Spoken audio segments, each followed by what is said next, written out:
मेष राशि व्यक्तिविशेष राहु महाग्रहंकर गोचर रे रहिथिबा अशुभत्व को दूर करी शुभ फल पाइबा निमंते देवदेव महादेवंकर अभिषेक करंतु। माँ चामुंडांकर बीज मंत्र ओम ऐं ह्रीं क्लीं चामुंडाई बीचे नवान्न मंत्र प्रत्यय जप करंतु। जय जगन्नाथ। नमस्कार, मु तपन डाइजेस्ट को आपण को स्वागत। ग्रह जगतर सबुठारु रहस्यमय ग्रह राहु महाग्रह चलित 2025 मसीहा मई मास 18 तारिख रविवार दिन राशि परिवर्तन करने जाउचंती। वैदिक ज्योतिष शास्त्र अनुजाई राहु महाग्रह द्वादश राशिचक्रर गोटे राशि रे प्राय 18 मास पर्यंत अवस्थान करिथांती एवं समग्र राशिचक्र को परिभ्रमण करिबा पाई प्राय 18 वर्ष समय नहीं थांती। पौराणिक मान्यता अनुजाई राहु महाग्रह हेउचंती शोरभानु नामक राक्षसर मुंड। समुद्र मंथनरु बाहरिथिबा अमृत को राहु देवता मानक संगरे बसी पान करि देथिबारु मोहिनी रूपधारी विष्णु सुदर्शन चक्र रे तार मुंड काट करि देथिले। शोरभानुदत्य अमृतपान करि सारिथिबारु तार शरीररु मुंडगंडी सिना अलग हो गला किंतु मृत्यु हैला नहीं। सेही दिन ठारू शोरभानु दैत्यर मुंड को कुहागला राहु एवं गंडी को कुहागला केतु। ज्योतिषीय भाषा रे राहु को एक छायाग्रह बोली कुहा जाइथिबा बेले खगोल विज्ञान बा आकाश विज्ञान तथ्य अनुसार राहु और केतु को सूर्य और चंद्रंकर परिभ्रमण पथर कटाक्ष बिंदु बोली कहा जाए। ज्योतिषीय भाषा रे राहु एक मायावी ग्रह। राहु महाग्रह जातक शुभ बा अशुभ जो जगार थांतु ना कहीं व्यक्ति को राजनैतिक और कूटनैतिक गुण प्रदान करिथांती। जातक राहु महाग्रह शुभ भाव अवस्थान करथिले समाजर निम्न स्तर उठाई व्यक्ति को समाजर सर्वोच्च स्तर रे बसाई पारंती। अर्थात भिकारी राजा करिदेबार ताकत राहु महाग्रहंकर रही थाए। सेहीपरि राहु महाग्रह अशुभ भाव जातक अवस्थान करथिले राजपदरु ओह्लाई दांडर भिकारी करिदेबार नजीर मध्य अछि। वैदिक युगर आर्य ऋषिगण राहु महाग्रह को सूर्य ठारू मध्य अधिक शक्तिशाली ग्रह रूपे विवेचना करि जाइछन्ति।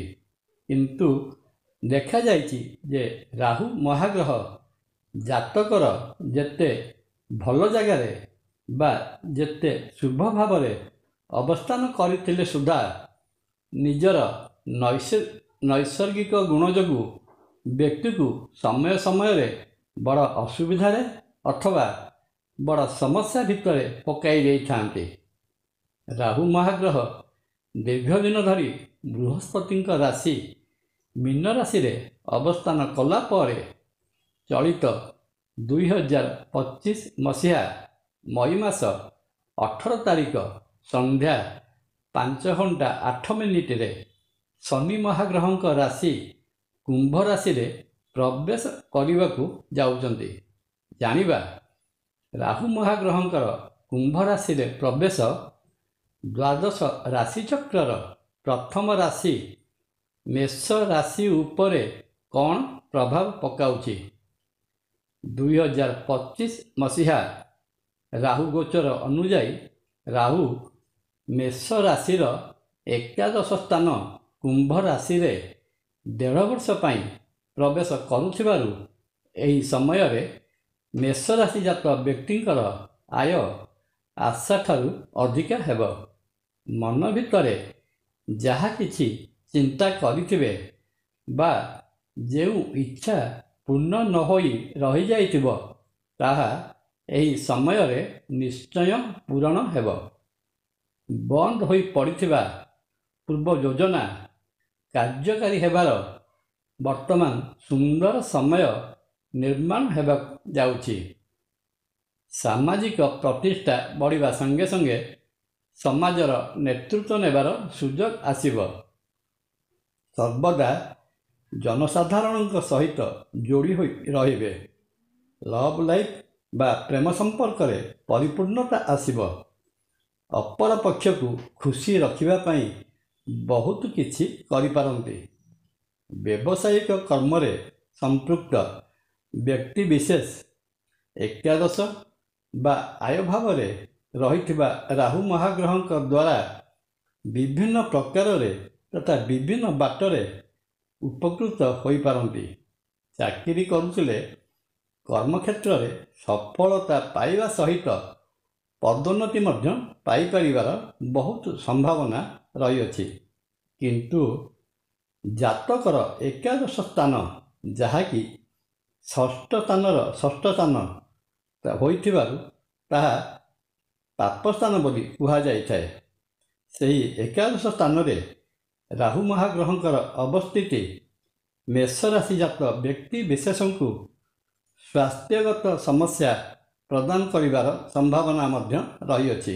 एपरिकी दुरारोग्य व्याधिर भय मध्य देखा जाई पारे। एत गला मोटामोटी भाव में मेष राशि पई राहु महाग्रहंकर कुंभ राशि प्रवेश प्राय 18 मासर फलाफल। मेष राशि व्यक्ति राहु महाग्रहंकर गोचर रे रहिथिबा अशुभत्व को दूर करी शुभ फल पाइबा निमंते देवदेव महादेवंकर अभिषेक करंतु। माँ चामुंडांकर बीज मंत्र ओम ऐं ह्रीं क्लीं चामुंडाई बीचे नवान मंत्र प्रत्यय जप करंतु। परिशेष रे श्रीक्षेत्र पुरी रे विराजित महाविष्णु श्री जगन्नाथ महाप्रभु को दर्शन कले रहिथिबा समस्त दोष खंडन होई समस्त मनस्कामना पूरण होइଥାଏ। जय जगन्नाथ। वीडियोटी भल लगिले लाइक कमेंट सब्सक्राइब और शेयर करिया पई अनुरोध। नमस्कार। तपन।